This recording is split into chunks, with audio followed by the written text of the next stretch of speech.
bem-vindos e bem-vindas ao CSA TV, o seu canal de notícias das Américas em português. Seguem agora os nossos destaques. Eleições no Equador. O candidato à presidência, Andrés Araúz, foi o mais votado e busca confirmar o favoritismo no segundo turno, previsto para o mês de abril. A OIT alerta para a desigualdade no acesso aos serviços de saúde na América Latina.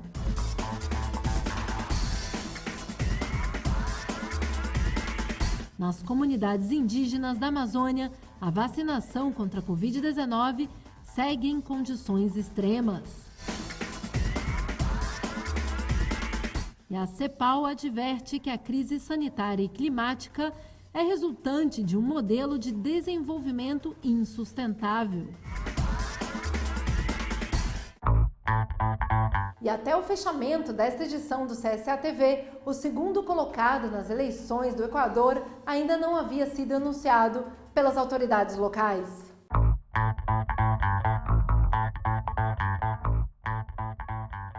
No Equador, o candidato à presidência, Andrés Araúz, não chegou aos 40% dos votos necessários para ser eleito no primeiro turno. O candidato, apoiado pelo ex-presidente Rafael Correa, obteve 32% dos votos. O segundo turno será realizado no dia 11 de abril. Durante a semana, a incerteza girou em torno da disputa pelo segundo lugar. Com 98% dos votos apurados, menos de 20 mil votos separaram as candidaturas do indígena Yacu Pérez do conservador Guillermo Lasso. Segundo dados oficiais apurados até a última quinta-feira, Yacu Pérez tinha 19,83% dos votos, enquanto Guillermo Lasso, do movimento Criando Oportunidades, chegou a 19,60%. A diferença era de apenas 18.400 votos, segundo a última operação. O vice-presidente da Junta Eleitoral da província de Pichincha, Emílio Castanha, declarou que ainda há informações que precisam ser digitalizadas, assim como informações que precisam ser registradas. Segundo ele, a diretoria da Junta Eleitoral trabalhará para que o resultado seja anunciado o mais rápido possível.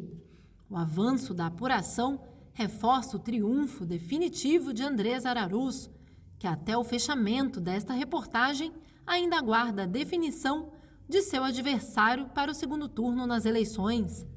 O atual presidente, Lenín Moreno, deixará o cargo no próximo 24 de maio. E milhares de chilenos protestaram contra o assassinato de um malabarista pela polícia.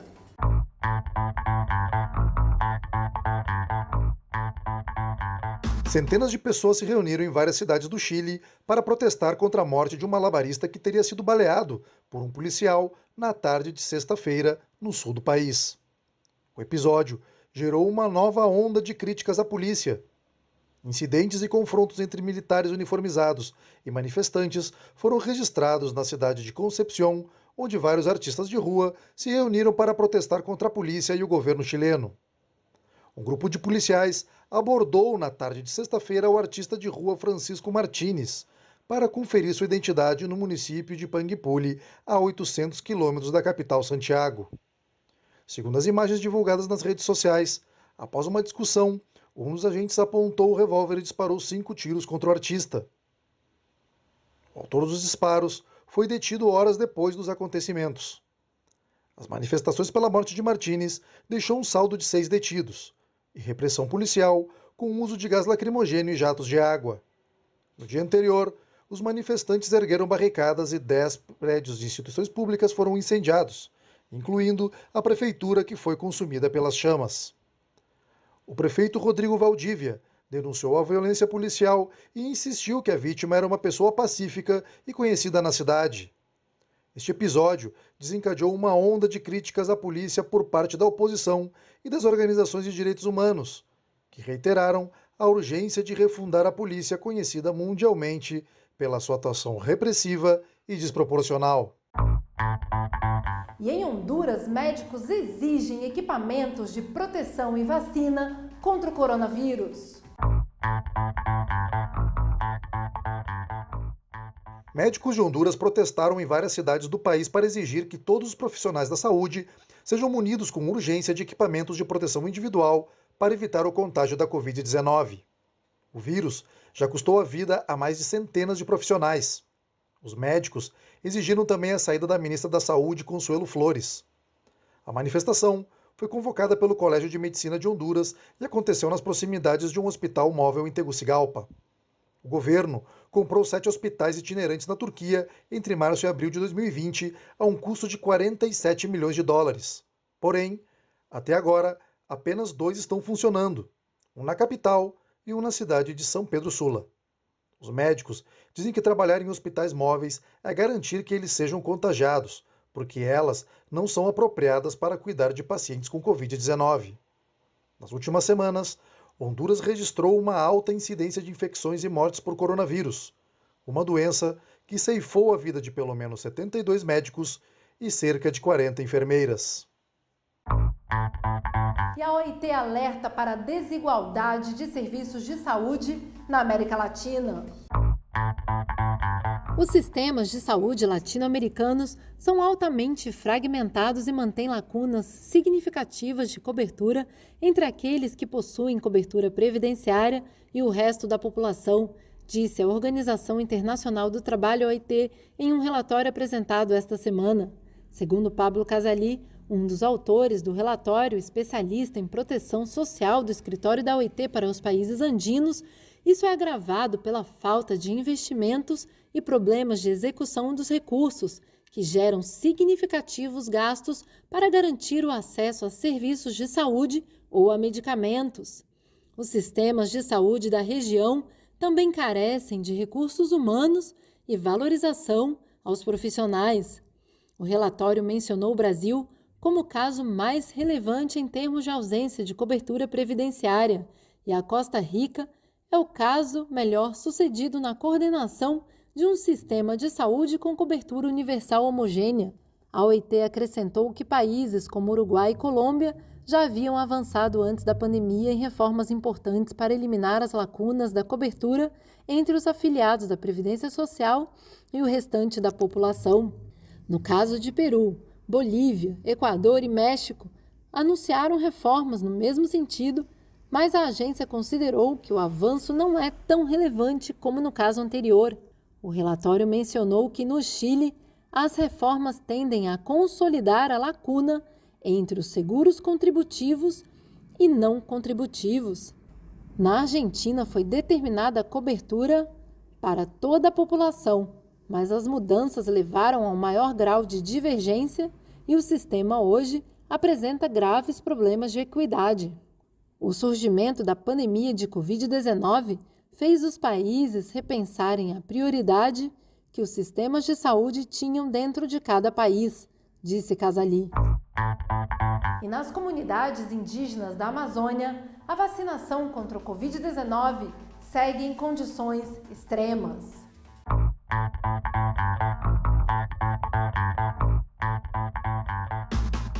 Cruzando de lancha o Rio Preto do Pantaleão, o agente de saúde indígena carrega uma rudimentar caixa de isopor, com termômetro amarrado na lateral com fita adesiva, como se fosse uma relíquia.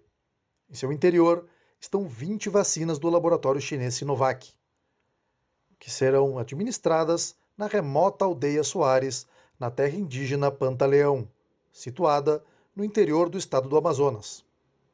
A imunização é feita numa espécie de pequeno pavilhão, e há pressa para imunizar no menor tempo possível os indígenas que habitam o local. Os funcionários do Distrito Especial de Saúde Indígena de Manaus são responsáveis pela vacinação de mais de 15 mil indígenas e já aplicaram a primeira dose em 60% deles. Datomura é um dos 532 residentes que já foram vacinados com a primeira dose. Segundo ele, a vacina representa esperança. O povo está assustado e não está acostumado com esse tipo de pandemia. O indígena agradece a Deus pela esperança de todos. Segundo outro indígena da aldeia, o povo irá viver mais porque está vacinado, e é gratificante para toda a família indígena estar imune ao Covid-19. No entanto, no resto do país, a imunização dos povos indígenas não está indo tão rápido quanto nesta área. Segundo o Ministério da Saúde, cerca de 37% dos 410 mil indígenas adultos que vivem em aldeias, principalmente na Amazônia, já foram vacinados. Segundo o Ministério da Saúde, 42 mil indígenas que vivem em aldeias já foram vacinados contra a Covid-19, dos quais 555 faleceram. E o Brasil, um dos países mais castigados pelo coronavírus, começa agora com as classes presenciais.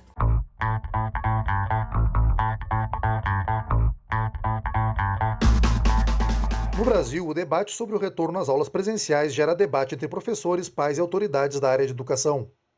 Em 2020, 5 milhões e meio de crianças e adolescentes ficaram sem aulas, gerando um impasse sobre o impacto pedagógico versus a necessidade de isolamento motivado pela pandemia de coronavírus. O país foi um dos que manteve suas escolas fechadas por mais tempo, 43 semanas, quase o dobro da média mundial, segundo a Unesco. Nesta segunda-feira, São Paulo reabriu mais de 4.500 escolas, com aulas com lotação máxima de até 35%. Os estados que optaram por um regime híbrido entre educação presencial e à distância, a fim de manter o distanciamento dentro de aulas, têm observado que nem todas as famílias têm os mesmos equipamentos necessários para isso. Quase 40% dos alunos das escolas públicas urbanas do Brasil não têm computador ou tablet em casa, segundo pesquisa que destaca as dificuldades de uma educação mista. Os dados também refletem a extrema desigualdade do país, já que nas escolas particulares, o percentual de alunos que não possuem computadores ou tablets é de apenas 9%. E a CEPAL adverte que a crise sanitária e climática é resultante de um desenvolvimento insustentável.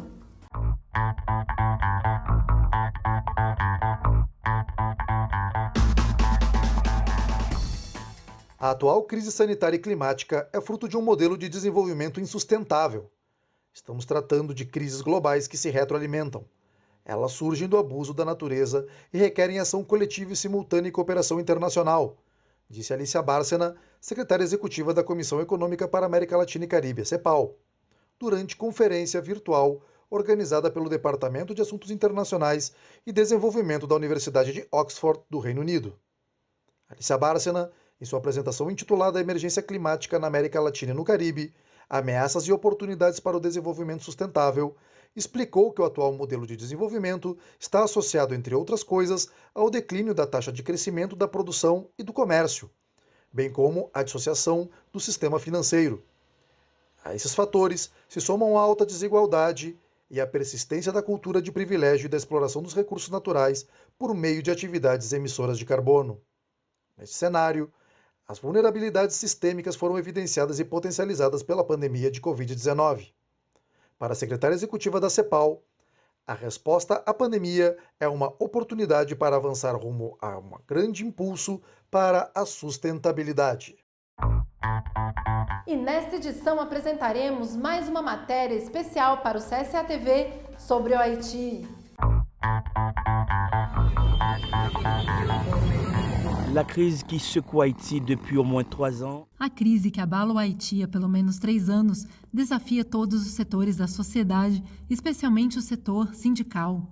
Devido à insegurança, sequestros e violação da Constituição pelo regime no poder, o setor sindical fez um chamado à greve nos primeiros dias de fevereiro para expressar a sua indignação.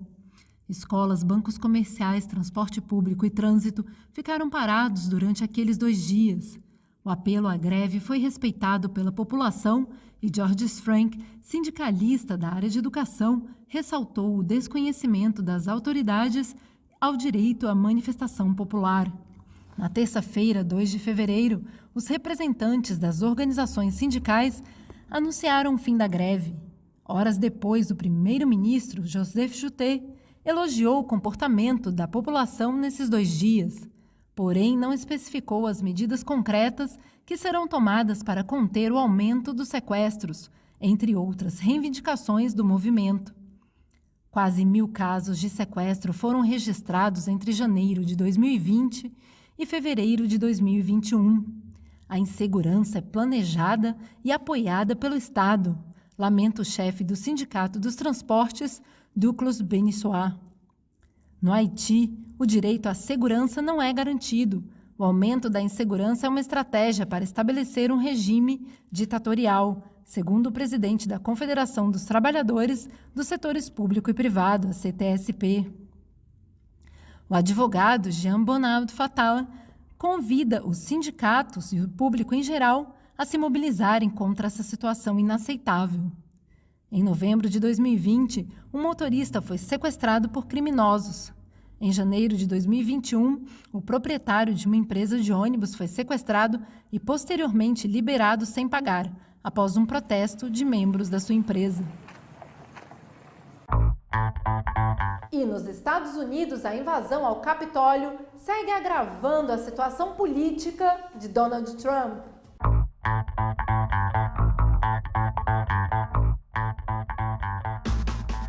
Pinochet não fez nada de errado. Esse era o lema que alguns dos manifestantes que invadiram o Capitólio dos Estados Unidos no dia 6 de janeiro usavam em suas camisetas.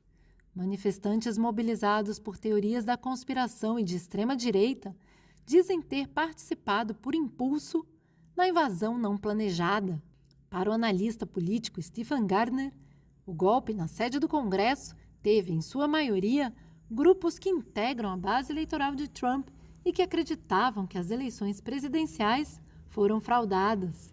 O segundo grupo foi de pessoas que acreditam em uma teoria da conspiração que afirma que as elites do governo de Hollywood e do Partido Democrata são parte de uma conspiração satânica e que viam Trump como um salvador. E, por fim, a direita paramilitar que busca alterar o dever constitucional do Congresso de endossar os resultados das eleições. Esses três setores têm em comum a ideologia da extrema-direita e a percepção de si mesmos como vítimas das mudanças demográficas dos Estados Unidos. No entanto, a semente desses grupos remonta à chegada do primeiro presidente negro dos Estados Unidos à Casa Branca. Shannon Haidt, professor da Universidade da Carolina do Norte, vê Trump como o presidente que provocou o encorajamento desses grupos. Para ele, o objetivo claro é o fascismo, fenômeno que afeta não só a população dos Estados Unidos, mas também o resto do mundo, como ocorreu no Chile com Pinochet, a quem alguns ainda consideram como fonte de inspiração. E nesta semana foi realizada a 15ª reunião do Comitê da Juventude Trabalhadora das Américas. Jovens de 15 países traçaram um panorama das mobilizações e atividades da juventude trabalhadora no continente durante o 15º Encontro do Comitê de Jovens Trabalhadores das Américas, realizado na sexta-feira, 5 de fevereiro. Em meio a tudo isso, os jovens estão se movimentando, e é bom que nós, jovens, vejamos a agenda e o processo do nosso Congresso. Vamos ter o nosso primeiro encontro continental de jovens no âmbito do Congresso, e há uma decisão política e determinação da CSA de avançar nas questões de juventude, disse Jordânia Urenha Loura, secretária de Políticas Sociais da CSA. E nos Estados Unidos, a Amazon tenta impedir a formação do primeiro sindicato de trabalhadores da empresa. Essa e outras notícias no próximo bloco. A agência dos Estados Unidos responsável pela aplicação da legislação trabalhista no país recusou um pedido da empresa Amazon para suspender a votação para a instalação do primeiro sindicato dos trabalhadores da empresa prevista para a próxima semana. E a OIT designou a japonesa Yukiko Arai como a nova diretora do escritório na Argentina. Arai foi especialista principal do Departamento de Empresas Multinacionais da OIT em Genebra, na Suíça, e foi considerada pela revista Forbes como uma das 55 personalidades japonesas com maior influência no exterior em 2016. A CSA realizou, na última sexta-feira, 5 de fevereiro, o lançamento da Mesa Sindical CSA Guatemala para o Desenvolvimento Sustentável, um espaço para que as centrais filiadas à CSA no país possam coordenar suas ações e programas e assim poder defender ainda melhor a classe trabalhadora. Representantes da OIT-Actrave, da OIT América Central e da Confederação Sindical Internacional, a CSI, Membros do governo da Guatemala participaram do encontro. O coordenador da mesa, Júlio Coge, expressou a complexa situação que existe na região e explica as razões para a constituição desta mesa. A Mesa Sindical Guatemateca para o Desenvolvimento Sustentável, que a CSA propõe, é extremamente importante, porque na maioria dos países latino-americanos temos governos de direita e de extrema-direita e temos políticas econômicas e sociais muito difíceis que estão desfavoráveis para a classe trabalhadora e suas famílias, porque não há liberdade de associação, não há trabalho decente e nem há salário digno. A mesa é composta pela Confederação Central Geral dos Trabalhadores da Guatemala, CGTG, pela Confederação da Unidade Sindical da Guatemala, CUSG, e pelo Sindicato dos Trabalhadores da Guatemala, UNCITRAGUA, e terá o acompanhamento constante da CSA à procura desta união sindical para ajudar o movimento em um país que, segundo dados do Observatório Laboral das Américas de julho de 2020, possui 70,2% dos empregos em situação de informalidade e teve uma taxa de subemprego de 9,4%. O secretariado executivo da CSA expressa seus sentimentos pelo falecimento do companheiro José Calixto Ramos, presidente da nova Central Sindical dos Trabalhadores e da Confederação Nacional dos Trabalhadores da Indústria, vítima de uma parada cardíaca em Recife depois de ter superado o Covid-19. Em respeito ao seu legado e para dar segurança aos trabalhadores, a nova central anunciou a interrupção de todas as atividades presenciais da central para contribuir com a diminuição dos contágios. E a CSA expressa as suas condolências a todos os familiares, amigos e companheiros de José Calixto, neste momento de dor e de grande perda para o sindicalismo brasileiro. E no Uruguai, o Frente Amplio completou 50 anos de vida política e transformação social.